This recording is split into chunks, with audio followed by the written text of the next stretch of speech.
조금 익숙해진 것 같아요. 그렇죠? 저희도 안 그래도 우리 아내하고 오늘 오면서 우리 교회 가는 것 같다 그러면서 왔어요. 어, 다시 이렇게 보게 돼서 너무 반갑고요. 좀 더 친근하고 편하게 말씀을 우리 교회에서 나누듯이 나눌 수 있게 되어서 너무 감사합니다. 이런 얘기가 있잖아요. 가끔 이렇게 어, 집안에 어르신들이 교회 안 다니고 예수를 안 믿어서 이렇게 전도하다 보면 어, 예수가 밥 먹여주냐 뭐 이런 얘기를 하면서 반박을 하는 경우가 있죠. 예수가 밥 먹여주냐. 여러분들에게 한번 여쭤볼게요. 예수가 밥 먹여주십니까? 어떻게 생각하세요? 맞아요. 우리는 알아요.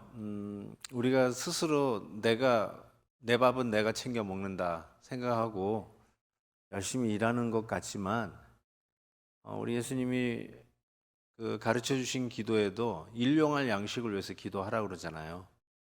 그 말이 뭐예요? 내 힘으로 먹는 게 아니라 하나님이 주셔야 먹는 거거든요. 우리의 힘으로 먹는 것 같지만 척추에서 신경 하나 뽑아버리면 우리가 어떻게 나가서 일을 하겠습니까? 그러니까 우리야말로 예수가 밥 먹여주는 그 밥 먹고 사는 것이죠. 그렇지만 이런 질문을 던지는 분들의 의도가 뭔지를 알아요. 그것이 어쩌면 우리들의 사고 구조 속에 유전인자가 이렇게 뿌리 깊게 박혀 있듯이 모든 일을 판단하고 어떤 가치 기준을 설정할 때 이것이 나에게 실제적인 도움이 되느냐, 유용성이 있느냐, 정말 이거 예수 믿으면 밥이 나오냐, 프랙티컬한 실용주의적인 가치가 있느냐, 이것으로 우리가 심지어는 신앙생활의 가치관도 정할 때가 얼마나 많이 있습니까? 예수를 믿게 된 계기 혹은 동기는 어쩌면 나의 어떤 필요를 하나님이 채워주셨기 때문에 그 크리스찬이라고 하는 선을 넘어오신 분들도 많이 계시라고 생각해요. 지극히 정상적인 겁니다. 몸이 아팠는데 내 병을 고쳐주신 하나님. 감사해서 크리스찬이 되고 세례를 받는 그런 어떤 첫 출발이 될 수가 있죠. 어떤 난제를 풀어주시는 하나님. 엉망이 된 내 가정을 다시 화목하게 하시는 기적을 체험하면서 야, 하나님이 이렇게 나를 도와주시는구나. 거기에 대한 어떤 자각, 깨달음, 하나님의 위대하심, 전능하심 이런 부분에 대한 깨달음을 통해서 크리스천이 되는 경우가 있죠. 그런데 문제는 뭐냐면 예수를 믿고 한참 지났는데도 불구하고 내 문제를 해결하기 위해서만 내가 교회를 다니고 나에게 난제가 있을 때만 나와서 기도하고 나에게 어떤 삶의 직접적인 실용주의적인 필요가 있을 때만 그분을 찾는 것이 여러분의 신앙생활의 전부라면 예수가 밥 먹여주냐? 이 말에 여러분도 맞아요. 밥 먹기 위해서 예수를 믿는 그 비판에서 우리도 크게 벗어날 방법은 없다 이런 생각을 하는 것이죠.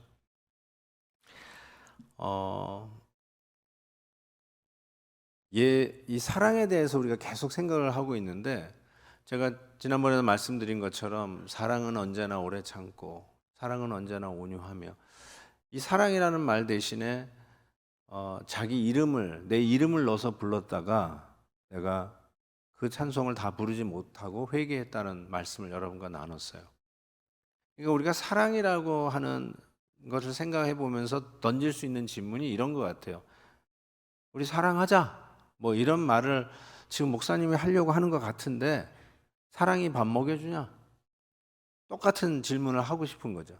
예수가 밥 먹여주냐 하는 식으로 사랑이 밥 먹여줍니까? 그런데 사랑이 어떻게 보면 바울이 이제 이야기를 하면서 뭐 성장한 교회, 능력이 있는 교회, 믿음이 있는 교회, 영적 체험이 있는 교회, 산을 옮길 만한 재력도 풍부한 교회 이제는 성공해서 남들이 부러워하는 그런 전적을 이룬 그런 위치에서 나처럼 되라 하면서 더 열심히 사랑하자 뭐 이런 식으로 격려하고 독려하는 것 같은데, 결론적으로 보면은 우리 손 붙잡고 서로 열심히 사랑하십시다. 계명에도 있듯이 우리 좀 더 열심히 좀 사랑합시다, 이 이야기를 하는 것보다 사랑이 어떤 추상명사가 아닌 인격체로 다가오는 게 사실이거든요. 그러니까 내 이름을 넣어서 부를 때 부르지 못했던 이유가 내가 오래 참지 못하는구나, 이런 부분에 대한 도전을 받았듯이, 그래서 추상명사 사랑이 아니라 인격체이신 우리 주님 예수 그리스도의 이름을 거기다 넣고 부르면 이것이 드디어 make sense. 이해가 되기 시작하는 거예요. 우리 예수님은 오래 참고, 예수님은 온유하며, 예수님은 시기하지 아니하며, 남의 자기의 유익을 구하지 아니하며. 이게 인격체를 이야기하는구나. 그래서 사도 바울이 우리 열심히 사랑합시다라고 하는 으쌰으쌰가 아니라 그 인격체 예수님 앞에 나와서 그 사랑을 만납시다라고 하는 격려이죠. 그래서 그 예수님, 사랑인 예수님을 만나지 못하면 어쩌면 우리들의 모든 업적이 빵점이 되어 버리고 마는, 무효화되고 마는, 아무 유익이 없는, 하나님의 계산에 들어가지 않는 허공치는 일이 되는 그런 일이 될 수밖에 없는 자라는 것을 사도 바울은 이 고린도전서 13장을 통해서 우리에게 도전하고 있다라고 생각합니다. 욥은 우리가 생각에 가장 많은 고난을 당한 사람 중에 대표적인 사람이죠. 그리고 욥은 왜 자기가 그런 엄청난 고난, 자식이 다 죽고 자기가 여태까지 이뤄놓은 모든 비즈니스를 전부 다 말아먹고 망하고, 그리고 자기가 그렇게 건강을 지켰다고 생각했는데 온몸에 알 수 없는 질병으로 인해서 기왓장으로 몸을 벅벅 긁는 비참한 그런 순간, 거기에다가 아내까지 자기를 저주하고 버려버리는 이런 상황, 이 끔찍한 상황을 당했는지 몰라요. 왜 이런 일이 자기에게 일어나는지 몰라요. 그가 만약에 잘못이 있다면 우리가 흔히 하는 말대로 예배 열심히 드린 것뿐이 없습니다. 우리 예수 믿는 분들이 가끔 왜 목사 하나님 왜 나한테 이렇게 어려움을 주세요? 저에게 잘못이 있다면 주일 예배 한 번도 안 빠지고 열심히 다닌 거 외에는 저는 기억나는 게 없습니다. 이런 얘기를 우리가 가끔 하잖아요. 욥이 그런 사람이었거든요. 그런데 비하인드 스토리가 욥기 1장에 나옵니다. 왜 욥이 이 고난을 받는지. 사탄이 하나님에게 이렇게 고자질해요. 쉽게 얘기해서 욥이 까닭 없이 하나님을 경외하리이까. 욥이 그렇게 하나님을 섬기는 거 이유가 있다는 거예요. 하나님 섬기니까 밥이 나온다는 거예요. 하나님 섬기니까 밥 먹여준다는 거예요. 실질적인 유익이 있다는 거예요. 우리 식으로 얘기하면 뭔가 이렇게 떨어지는 게 있다는 거예요. 떡고물이 있다는 거예요. 그러니까 하나님 섬기는 거예요. 하나님이 좋아서 하나님 앞에 나와 예배 드리는 거 아니에요. 그거 가지고 고발을 한 거죠. 하나님께서 아니야. 그렇지 않아. 욥은 그것 때문에 나한테 오는 게 아니야. 내가 좋아서 오는 거야. 나를 예배하고 싶어서 오는 거야. 지금 그 얘기하는 거예요. 그래서 욥이 하나님 뭐라 해요? 그의 모든 소유물을 치소서 그리하시면 틀림없이 그를 주를 향하여 욕하지 않겠냐고 사탄이 하나님 앞에 고발하는 거죠. 그래서 여러분에게도 여쭤보고 싶은 거예요. 사랑이 밥 먹여주냐? 예수 믿는 게 밥 먹여주냐? 만약에 밥 안 먹여주면 저주하고 하나님을 떠날 것이냐? 그 질문이죠. 열심히 사랑합시다. 지금 그 얘기보다 사랑이 밥 먹여주냐? 그 밥 먹여주는 것 때문에 나와 있느냐는 것이죠. 아까도 얘기한 것처럼 어떤 특정한 계기가 되어서 하나님의 전능하신 유용성 때문에 하나님을 믿고 크리스천이 되는 것 지극히 정상적이에요. 그런데 아직까지도 하나님의 그런 유용성, 실용주의적인 가치 때문에만 하나님을 믿는 것이냐? 라는 질문을 던질 때 여러분의 대답이 뭐냐는 것이죠. 맞아요. 밥 먹여주기 때문에 하나님 앞에 나오는 거예요. 그렇게 대답을 하시겠냐는 것이죠. 음대를 가기 위해서, 음악대학을 가기 위해서 실기시험에 예를 들어서 이제 지망생이 이 모차르트를 연주를 해야 되는 거예요. 그래서 이 고3 때 어쨌든 열심히 이제 모차르트 이 지정곡 열심히 공부를 하는 거죠. CD도 사서 듣고 그 음악에 대해서도 연구를 하고 모차르트 삶도 연구를 하고 그리고 실질적으로 매일같이 그냥 몇 시간씩 연주를 하는 거예요. 그리고 대학 시험을 보고 실기 시험을 보고 합격을 했어요. 그래서 대학에 드디어 들어갈 갔어요. 대학 들어가기 위해서 모차르트를 전공하고 모차르트를 연주를 했어야 됐어요. 모차르트를 좋아하느냐 마느냐는 그 다음 문제예요. 근데 모차르트를 잘 해가지고 대학에 입학했어요. 근데 그러다가 모차르트가 정말 좋은 거예요. 모차르트의 매력에 빠진 거예요. 그래서 꼭 모차르트를 연주를 안 하고 공부를 안 해도 뭐 대학 떨어지거나 낙제하는 게 아닌데 계속 모차르트를 듣고 모차르트 곡을 연주해요. 모차르트를 사랑하게 됐어요. 그게 정상이죠. 대학 입학하기 위해서 하나님이 필요해.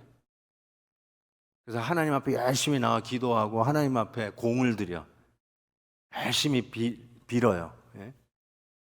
대학 합격했어요. 이제는 더 이상 대학 입학을 위한 필요성이 없어졌어요. 하나님을 버립니까? 아니면 설사 하나님이 나에게 문제를 해결해 주고 대학을 입학하게 해주는 그런 은혜를 입어서 드디어 크리스천이 되었다 할지라도 그러고 나서 보니까 하나님이 좋은 거예요. 하나님이 멋있는 거예요. 하나님을 예배하고 싶은 거예요. 사랑이라는 것이 지금 그 문제를 우리에게 다루고 있다는 것이죠. 엘리자베스 엘리엇 아시죠? 그 짐 엘리엇의 부인이죠. 그 짐 엘리엇은 그 위튼 대학의 아주 우수 학생이었는데 첫 선교지에 갔는데 현장에서 순교를 해버리죠. 그 친구 넷과 함께. 근데 그 엘리자베스 엘리엇의 그 책에 보면 전능자의 그늘인가요? 그 책에 보면 이런 한 스토리가 있어요. 누구를 위하여 돌을 옮기나라고 하는 글인데요. 예수님께서 제자들에게 돌 들고 날 따르라 그랬어요. 그랬더니 이제 베드로가 엄청나게 큰 돌을 들고 그냥 끙끙거리면서 쫓아다녔어요. 그랬더니 예수님께서 그 들고 온 돌을 저기 냇물에 놓으라는 거예요. 그래서 사람들이 건너다니는 징검다리를 놓게. 그래가지고 탁탁탁 놨는데 베드로가 그 일을 위해서 이 무거운 돌을 들었나 해가지고 씩씩거리는 거야. 어휴, 내가 왜 이 돌을 들었지? 그랬더니 예수님께서 또 돌을 들고 나를 따르라 그런 거야. 내가 이번에는 안 속는다. 그래가지고 그냥 손에 조그마한 조약돌 같은 거 하나 주머니에 넣고 따라갔어요. 그때 한참을 갔는데 그 돌을 다 꺼내라는 거예요. 다 돌을 꺼냈더니 그 돌을 빵으로 바꿔주시는 거예요. 배고플 텐데 이 빵을 먹어라. 그러니까 근데 자기가 조그마한 거 했더니 더 열받치는 거예요. 아니 어떻게 나를 이렇게 모욕을 줄 수 있냐고 막 그러니까 예수님이 그때 베드로에게 던진 너는 뭐를 위하여 누구를 위하여 돌을 옮겼느냐라는 질문이죠. 우리에게 묻는 거죠. 너는 무엇을 위해서 이 자리에 와 있느냐? 무엇을 위해서 그렇게 열심히 하느냐? 뭐 때문에 그렇게 신앙생활이라고 하는 일을 열심히 하느냐? 누구를 위하여 돌을? 그러니까 결국은 예수 믿으면 밥이 나오냐, 뭐가 나오냐라고 하는 질문에 밥 나와요. 이 세상 사람들이 얘기하는 실용적인 가치만을 위한 것이 과연 우리가 생각하는 신앙생활이냐는 것이죠. 그래서 이런 찬송가가 있잖아요. 나 무엇과도 주님을 바꾸지 않으리. 다른 어떤 은혜 구하지 않으리. 오직 주님만이 내 삶의 도움이시니. 나 무엇과도 주님을 바꾸지 않는다. 다른 은혜 구하지 않겠다. 왜요? 예수님 한 분으로 족한 그 수준이 있는 것이죠. 예수 믿긴 믿는데 이 문제 해결해 주시면 예수 믿는 거 별 가치가 없다라고 생각하고 있는 것이 요즘 예수 믿으면 밥이 나오냐라고 하는 이런 실용적인 가치관으로 우리가 믿는 신앙도 측정하고 있는 이 시대에 성숙의 관계에 가면 다른 은혜 구하지 않겠습니다. 나는 그 어떤 것과도 예수님을 바꾸지 않겠습니다. 이런 수준 있는 신앙의 자리까지 가는 거죠. 대학 가기 위해서 모차르트를 이용했을지 모르지만 몸이 건강해지고 가정의 문제를 해결하고 내 앞에 있는 난관을 해결하기 위해서 하나님의 전능이 필요했는지 모르지만 그 은혜를 입고 그 가치를 깨달은 후에는 그 가치만을 위해서 사는 게 아니라 하나님이 좋아지는 거죠. 하나님을 교제하기 시작하는 거죠. 꽤 오래된 얘기지만 제가 신학교 때 수업 도중에 수업에 있었던 얘기예요. 한 교회사 수업이었는데 그 교수님이 느닷없이 학생들에게 너희들 네 아내를 사랑하냐? 주로 이제 남학생들이 학급에 많았는데 네 아내를 사랑하냐? 하고 한 학생한테 물어봤어요. 그랬더니 사랑한다고. Of course. 그 다음에 끝난 줄 알았더니 두 번째 질문. 왜 사랑하냐? Why do you love your wife? 남편들이요. 질문에 대답을 해보세요. 왜 당신의 아내를 사랑하십니까? 뭐 사랑한다는 걸 사랑한다고 치고 약간 불안한 남편들이 있어가지고 제가 이렇게 할 수밖에 없습니다. 사랑한다고 치고 why? 똑같은 질문. 우리 교수님이 물었던 질문. Why do you love your wife? 그때는 이 학생이 조금 있다가 Because I love my wife 이렇게 얘기했어요.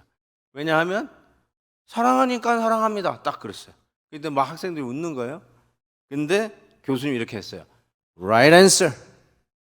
정답. 그랬어요. 이게 무슨 말인가 가만히 봤는데 자 보세요. 여러분이 예를 들어서 이렇게 얘기했다고 합시다. 왜 당신은 당신의 아내를 사랑하십니까? 라고 했더니 우리 아내는 요리를 잘해요. 오케이? 그러면 아내가 뭐라 그럴까요? 너 식당에서 살아. 그렇죠? 왜 사랑합니까? 빨래를 잘해서 세탁기 안고 살아. 이렇게 얘기할 거예요. 왜 아내를 사랑합니까? 예뻐서. 요거는 약간 아리까리해요. 예뻐서. 근데 내가 보니까 60 넘으면 다 똑같아. 미스 코리아나 미스 안 코리아나 다 똑같아. 그렇지 않아요? 그래서 예뻐요. 그래요. 맞아요. 뭐라죠? 33, 24, 33. 그래서 사랑한다고요? 맞아요. 그것이 조건이 되어서 사랑할 수는 있어요. 근데 그것 때문에 맨날 결혼하고 맨날 근데 33, 50, 33 되면 어떻게 될까요? 차버릴까요? 안 되잖아요. 안 되잖아요. 그럼 비인간적인 거잖아요. 나는 네가 이 날씬할 때만 사랑한다. 이거는 비인간적인 거잖아요. 그 사람의 가치를 예수가 밥 먹여주냐? 이 가치로만 자꾸 판단을 하는 거 아니에요? 진정한 사랑이 없는 거 아니에요? 유용성 때문에 사랑한다면 그거는 인간끼리도 용납이 안 되는 거예요. 좋은 것 같지만 가만히 보니까 내가 더 이상 그 가치를 발휘하지 못할 때 나는 가치가 없고 사랑을 받을 수 없는 존재로 떨어지는구나 라고 생각할 수 있잖아요. 저희 어머니가 지금 84, 85세 되셨는데요. 제가 어머니가 해주시는 짬뽕이 좋아가지고 어머니 한번 짬뽕 좀 해주세요. 옛날 제가 학창 시절에 어머니가 해주는 짬뽕이 그렇게 맛있을 수가 없어요. 그래서 막 3그릇씩 먹었어요. 그래서 어머니한테 해달라고 그랬더니 아유 그래서 가서 사 먹지 그러더니 해주셨어요. 근데 그 맛이 아니야. 왠지 아세요? 연세가 드시니까 맛이 달라졌어요. 입맛이 달라졌어요. 방법은 아시는데 입맛이 뭐 이렇게 측정해서 하는 게 아니라 다 손맛이잖아요. 딱 맛을 보면서 간을 보시잖아요. 근데 달라지셨어요. 그러면 뭐예요? 옛날에 젊었을 때 우리 엄마는 잘했는데 이제 요리도 못하네? 그럼 가치가 없어지나요? 아니잖아요. 사람끼리도 그래요. 사람끼리도. 그러면 하나님은요? 옛날에는 병 낫기를 위해서 간구하면 병도 턱턱 낫게 해주셨는데 요즘은 안 나시네? 옛날에는 문제 해결하려면 그냥 즉시로 일주일 만에 해결도 보시는데 지금 몇 년째 이 기도를 하는데 하나님 지금 뭐 하고 계시는 거지? 가치가 없는 거예요. 그러면 그럴 수 있잖아요. 그러면 예수님이 베드로에게 물었던 거죠. 넌 누구를 위하여 돌을 옮기느냐? 이 질문을 던지는 거예요. 넌 누구를 위하여 오늘도 이 자리에 나와 있느냐? 라는 질문을 심각하게 우리가 받고 대답을 해야 되지 않을까라는 생각을 합니다.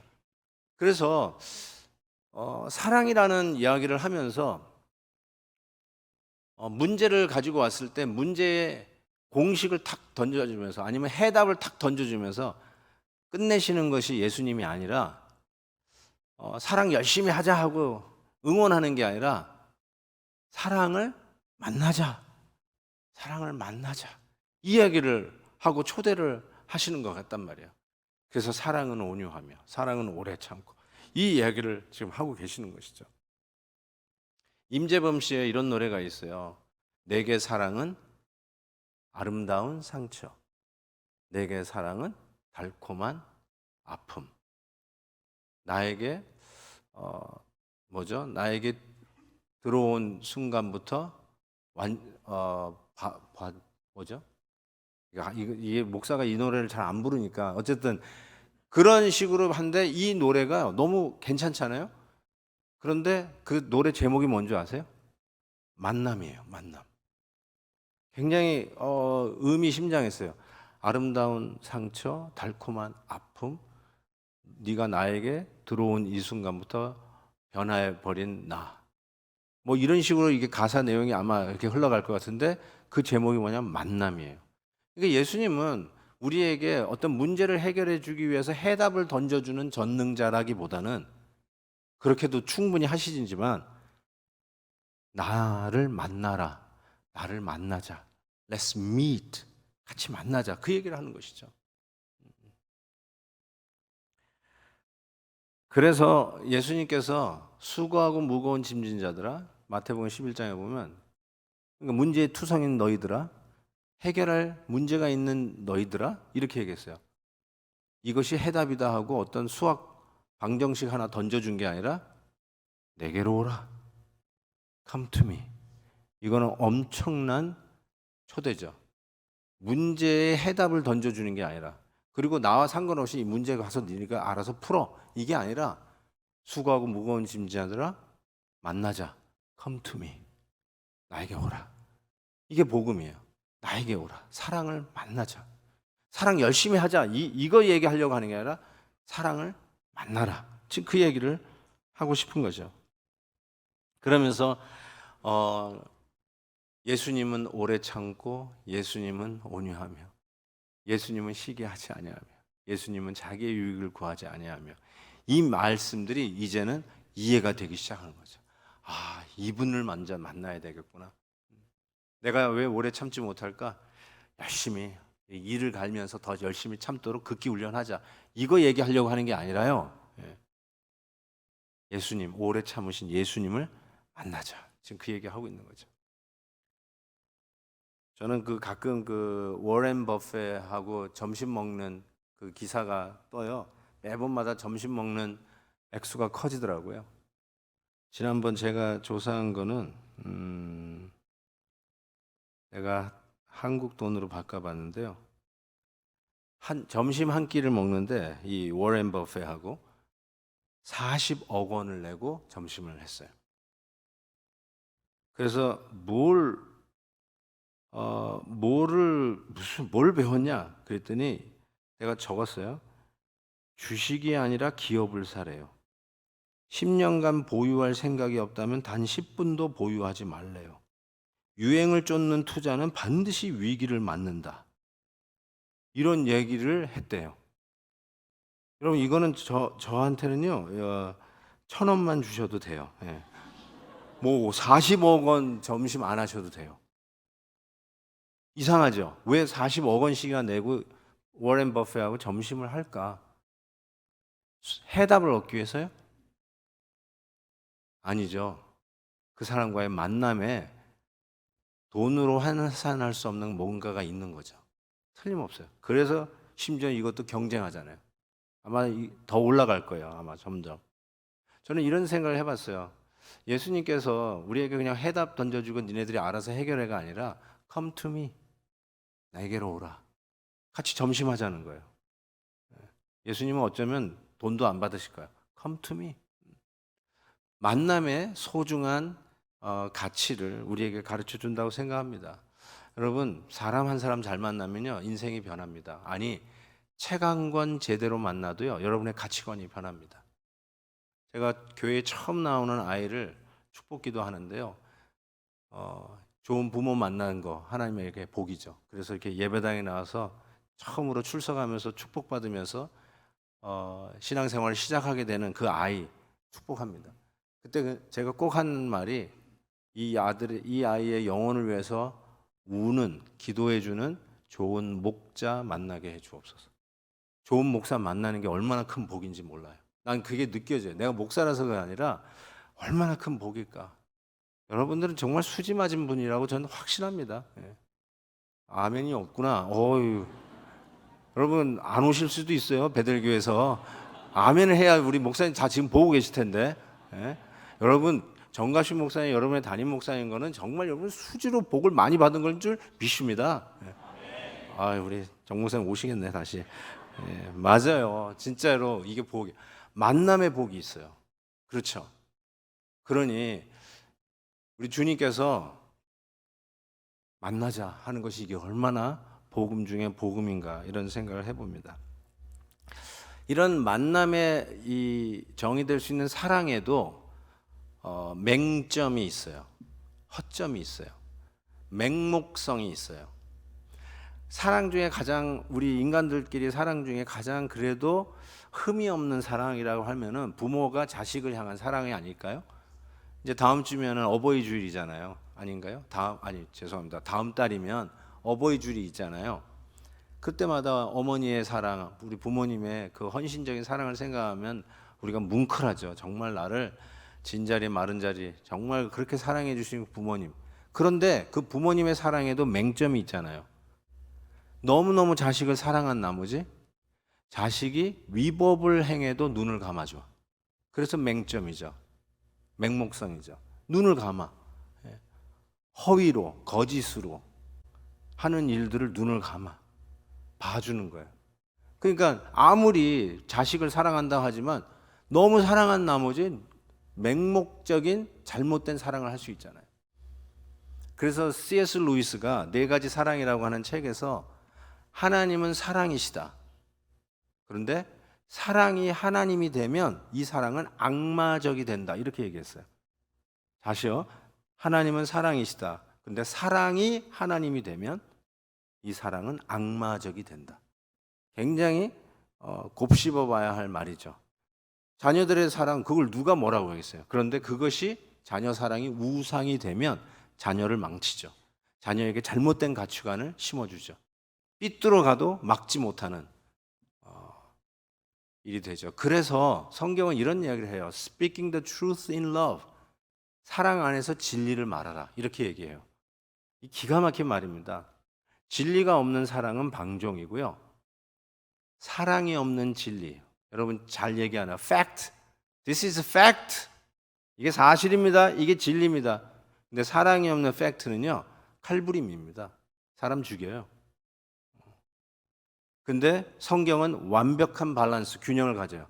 Speaking the truth in love. 사랑 안에서 진리 말하기. 혹은 진리 안에서 사랑하기. 이게 복음 안에서만 균형이 잡혀진다는 사실이죠. 그런 의미에서 오늘 진리와 함께 기뻐한다는 이 말씀의 의미가 새롭게 와닿습니다. 진리와 함께 기뻐한다. 진리와 함께 기뻐한다는 말은 D.A. 칼슨 같은 교수님은 이렇게 얘기했어요. 쉽게 얘기하면 진리와 함께 노래한다. 혹은 여러 사람들과 함께 합창하면서 노래한다. 이 진리와 함께 같이 노래를 따라 부른다. 이런 의미라고 이야기를 하고 있습니다. 진리와 함께 기뻐한다는 말은 진리와 함께 노래 따라 부른다는 소리구나. 우리 성가대원들은 예를 들어서 여러분의 뒤에 앉으신 분이 노래를 잘 하잖아요. 그러면 노래하기가 훨씬 수월한 거 아세요? 뒤에 앉아 계신 분이 정확하게 제대로 그 음을 내면 이게 플랫 떨어지지 아니하고 정확하게 내면 그 앞에서 노래 부르는 분이 훨씬 수월하게 노래를 잘 불러요. 그래서 가끔 음이 떨어지거나 딴 음을 내는 성가대원이 있으면 잘하는 분을 그 뒤에 세워요. 그래서 가끔 자리 바꾸는 일이 있으면 아 그렇구나 그렇게 이해하시면 돼요. 예? 그렇게 하다 보면요 노래가 재밌어져요. 그리고 자기가 잘한다고 생각하기도 하고 그리고 실질적으로 잘해요. 플랫이 안 돼요. 뒤에서 정확하게 그 음을 내면 그 음 따라 노래 부르면 자기도 그 음을 내요. 이게 어쩌면 진리를 따라 노래 부르기예요. 진리와 함께 기뻐한다는 건 진리와 함께 노래를 따라 부른다는 뜻입니다. 자, 그런 의미에서 진리를 따라 노래 부른다는 의미에 이런 의미가 있어요. 진리는 맞아요. 아파요. 아픈 거예요. This is fact라고 할 때 아파요. 그렇지만 사람을 죽이기 위해서 난도질을 하는 팩트가 아니라 수술대 위에 올려놓고 암덩어리를 제거하는 수술이에요. 아프지만 살리는 거예요. 아프지만 다시 일으키기 위한, 회복을 위한 진리예요. 그래서 이 사랑 안에 있는 진리예요. 진리와 함께 같이 노래를 따라 부른다는 말은 이 진리가 나를 수술을 해도 이 수술이 나를 죽이는 게 아니라 나를 살릴 것을 믿는다는 거예요. 아프긴 아파도 살릴 것을 믿는 거죠. 여러분 수술 받으면 멀쩡한 사람이 수술 받아요. 여기 뭐가 있어가지고 그러면 멀쩡했는데 수술 받은 후에는 일주일 누워 있어요. 수술하고 입원하고 있어요. 수술 받기 전에 나 건강하게 잘 걸어 다녔는데 수술 받은 후에는 일주일 누워 있는다니까요. 아픈 거예요. 그렇지만 실은 더 건강해지기 위해서 누워 있는 거죠. 아픔을 참아내는 거죠. 그래서 진리와 함께 내가 노래를 따라 부른다는 말은 이 진리가 나를 수술해서 더 건강하게, 영적으로 건강하게 회복시킬 것을 믿는다는 의미입니다. 두 번째는 어떤 의미가 있냐면요. 노래를 따라 부른다. 진리와 함께 노래를 따라 부른다는 말은 그 진리가 가지고 있는 기쁨과 영광을 공유한다는 뜻이에요. 같이 내가 그 일에 뛰어들겠다는 거고 소유하겠다는 것이고 누리겠다라고 하는 것이에요. 예를 들면 앞에서 오늘도 찬양 팀들이 참 찬양을 잘 인도하셨는데 이 찬양 팀과 함께 노래를 따라 부르는 거예요. 여러분이 따라 부르는 거예요. 그래서 영어로 싱얼롱이래요. 싱얼롱 따라 부르세요 이거예요. 싱얼롱. 그래서 찬양을 같이 하는데 왕대신 주께 하면서 하면은 여러분들 왕대신 주께 그러면 하면은 엄청난 에너지가 여기서 생기기 시작해요. 근데 여러분은 만약에 그런 분이 있다면 그냥 가만히 구경만 하고 있는 거야. 이러고 있어요. 여러분 전부 다가 쟤네들 뭐 하고 있는 거야? 이러고 있으면은 너무너무나 분위기가 이상해질 거예요. 이상해지는 게 아니라요. 그건 예배가 안 될 거예요. 노래를 여러분이 안 따라 부르시면 예배가 안 돼요. 예배의 영광이 사라져요. 그리고 여러분 예배의 영광에 동참하기를 거부한다는 뜻이에요. 노래를 따라 부르셔야 돼요. 찬송은 따라 부르는 거예요. 제가 본교에서는 앞에서 이렇게 찬양을 제가 설교 후에 많이 인도합니다. 찬송을 워낙 좋아해가지고 꼭 찬송을 같이 부르는데 이런 분이 있어요. 입을 꼭 다물고 내가 부르나 봐라 이러고 있는 분이 있어요. 이제는 마스크도 벗는 시대가 되어서 이제 입이 다 보여요. 예? 마스크의 부작용 중에 하나가 성도들이 찬송가를 안 불러요. 솔직히 고백합니다. 여러분이 노래를 안 불러. 노래가 그냥 이게 세상 트로트 노래 이런 게 아니라 찬송이잖아. 이 예배에서 하나님 앞에 올려드리는 찬양이잖아. 같이 성가대와 혹은 찬양팀과 따라 부르는 거야. 그게 꼭 소리로 안 나올 수도 있지만 따라 부르는 거야. 그 아래 같이 가는 거야. 나는 원래 음악을 잘 몰라요. 목사님 저는 원래 음악을 음악이라고 생각하는 사람입니다. 그러니까 자꾸 강요하지 마세요. 그런 분도 있을 수 있어요. 그렇지만 따라 부르기, 같이 동참하는 거예요. 여러분 끝나는 찬송은 다 불렀으면 좋겠어요. 어떤 분은 옥타브를 내려 옥타브 내리지 마세요. 목소리 있는 만큼 내세요. 제가 들어볼 거예요. 내가 시작하는 볼륨하고 끝나는 볼륨을 좀 봤으면 좋겠어요. 왜 제가 이 말씀 드리냐면, 그러면 예배의 영광이 살아나요. 같이 부르는 거 아니에요. 같이 따라 부르는 거.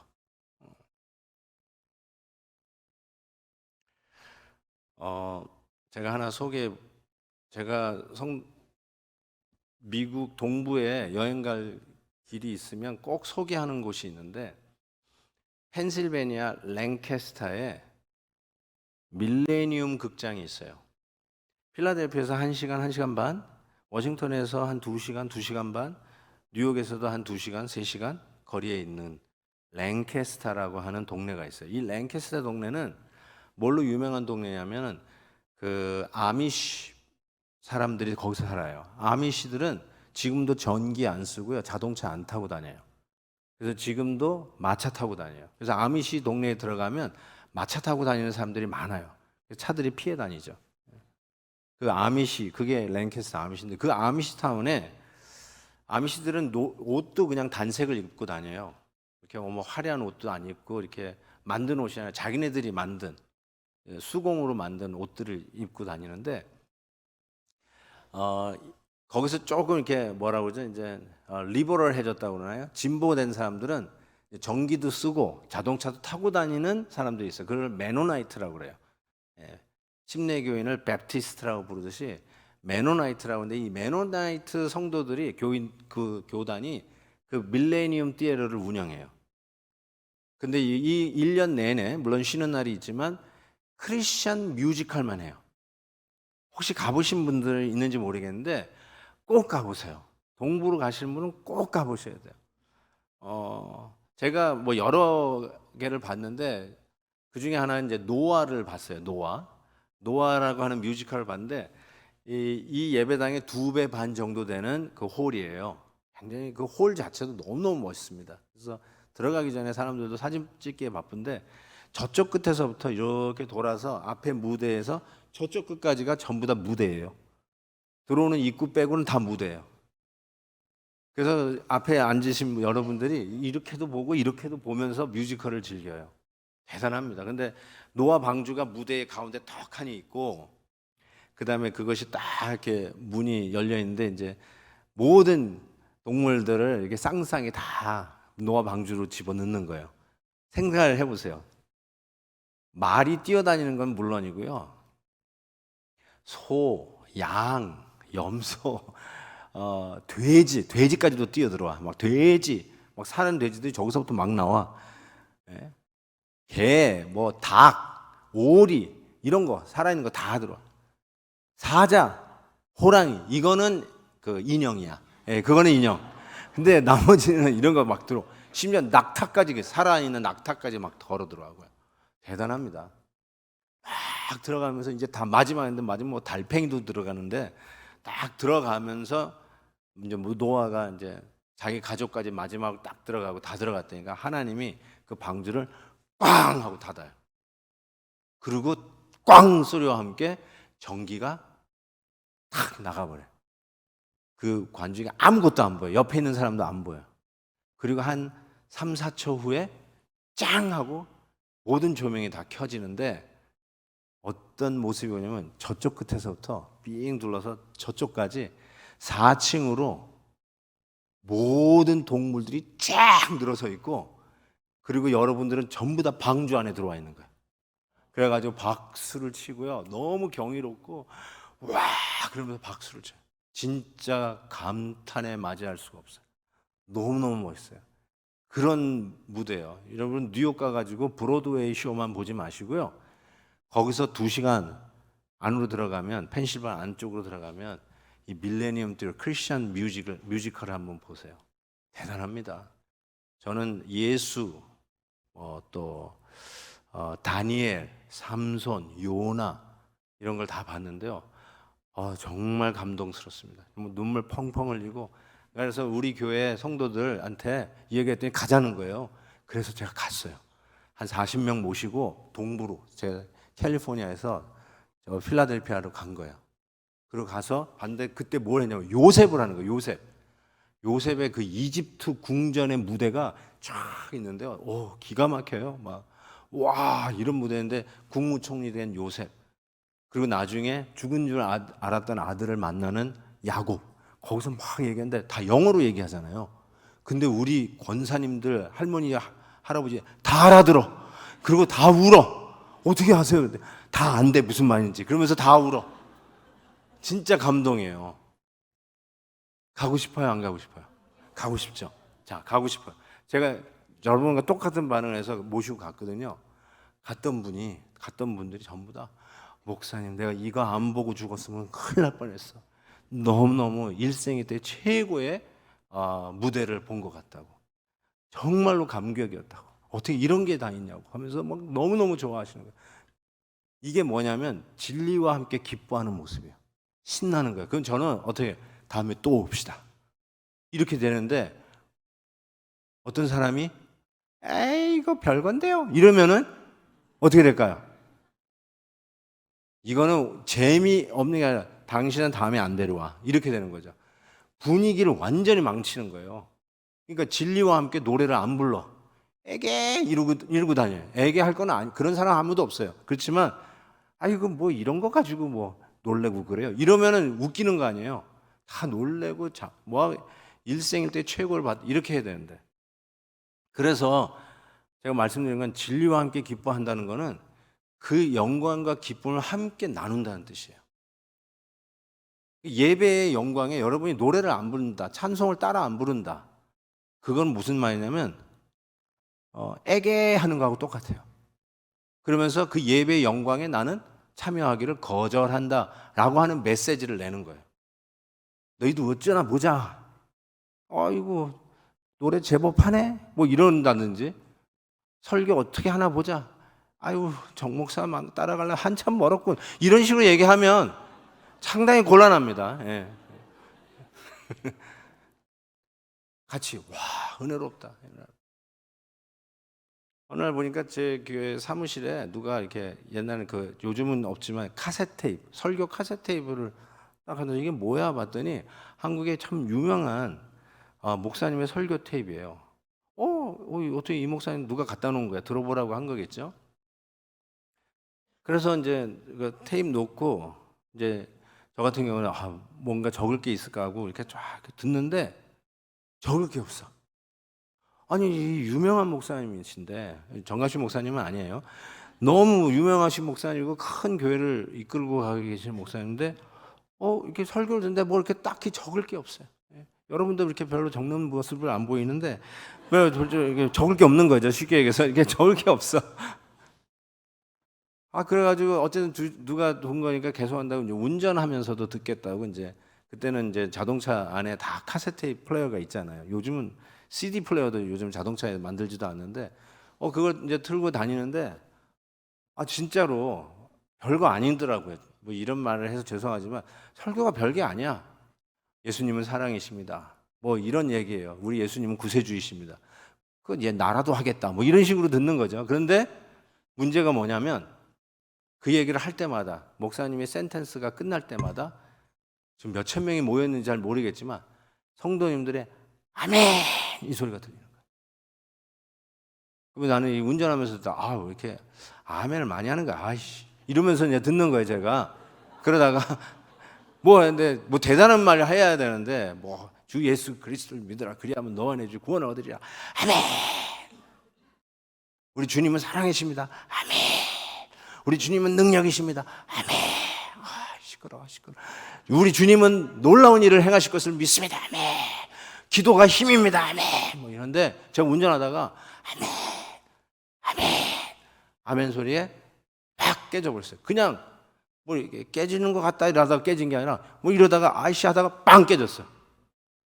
그래가지고 눈물이 펑펑 나오는데 옆에 세울 수밖에 없어요. 운전이 안 돼가지고. 그리고 계속 나오는데 아멘, 아멘, 아멘. 진리와 함께 기뻐하는 게 저거구나 딱 알았어요. 우리 주 예수 그리스도는 우리의 구원자이십니다. 진리잖아요. 거기에 성도님들이 아멘.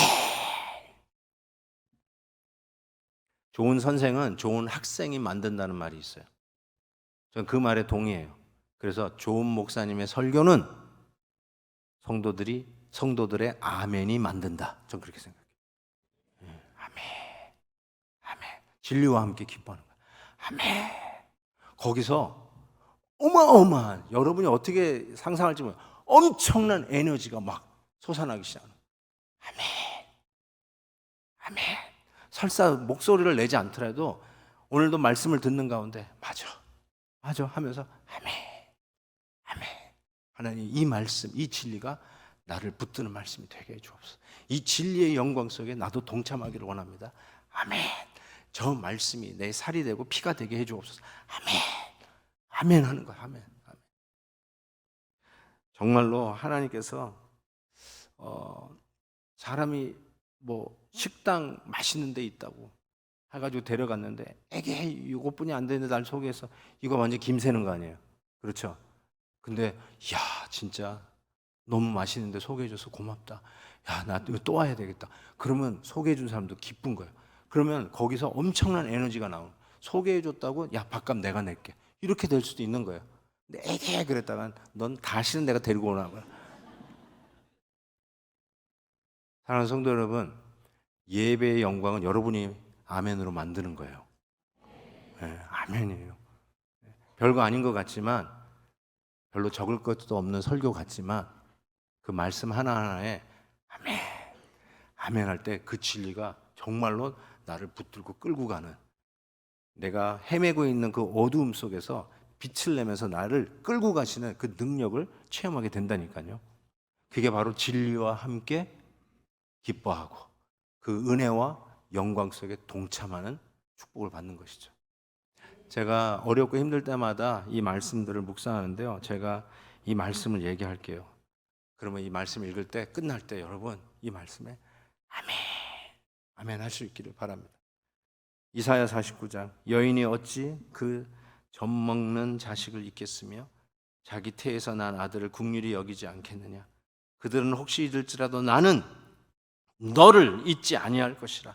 내가 너를 내 손바닥에 새겼고 너의 성벽이 항상 내 앞에 있나이다. 이사야 49장 18절, 내 눈을 들어 사방을 보라. 그들이 다 모여 내게로 오느니라. 나 여호와가 이르노라. 내가 나의 삶으로 맹세하노니 네가 반드시 그 모든 무리를 장식처럼 몸에 차며 그것을 띠기를 신부처럼 할 것이라. 아멘. 또 하나, 빌립보서 4장 6절 7절 말씀, 우리가 잘 아는 말씀이죠. 아무것도 염려하지 말고 오직 모든 일에 기도와 간구로 너희 구할 것을 감사함으로 하나님께 아뢰라. 그리하면 모든 지각에 뛰어난 하나님의 평강이 그리스도 예수 안에서 너희 마음과 생각을 지키시리라. 아멘. 하나만 더 하겠습니다. 있는 힘을 다해서 아멘.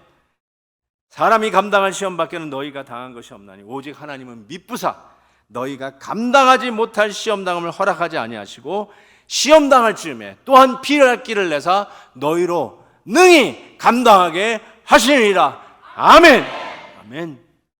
사랑하는 성도 여러분, 우리 주님과 함께 노래 부르기, 우리 주님이 나의 진리이시고 주님이 주신 말씀에 아멘하며 따라갈 때 우리 주님께서 해답을 던져주시고 사라지시는 그런 하나님이 아니라 우리를 인격적으로 만나시며 나의 어려움과 고난 속에 함께 하시면서 진리와 함께 따라 노래 부르는 여러분들을 손붙잡고 하나님의 놀라운 영광 속에 동참하기 위해서 인도하시는 그 주님을 여러분이 만나실 것입니다. 그 주님과 더불어 남은 생에 평생 동행하시면서 특별히 이번 고난주간 우리 주님의 손 붙들고 하나님의 영광스러운 부활을 향하여 나아가는 저와 여러분 되시기를 주의 이름으로 축복합니다. 기도하겠습니다. 하나님 아버지, 웬 은혜요 웬 사랑입니까? 받을 수 없는 가운데 받았고 누리는 가운데 오늘도 누리게 해 주시니 진심으로 감사합니다. 수고하고 무거운 짐진 자들아, 이 해답을 가지고 떠나가라가 아니라 내게로 오라, 내게로 오라. 나는 온유하고 겸손하니 내게로 와서 내게 배우라 하신 주님, 주님과 함께 동행하기를 다짐합니다. 사랑을 만난 자답게 우리 주님과 함께 동행하며 특별히 이 고난 주간이 고통스러운 주간이 아니라 예수 그리스도의 영광스러운 고난에 같이 동참하며 부활의 영광을 맞이하는 저희들 되게 하여 주옵소서. 예수 그리스도의 이름으로 기도하옵나이다. 아멘.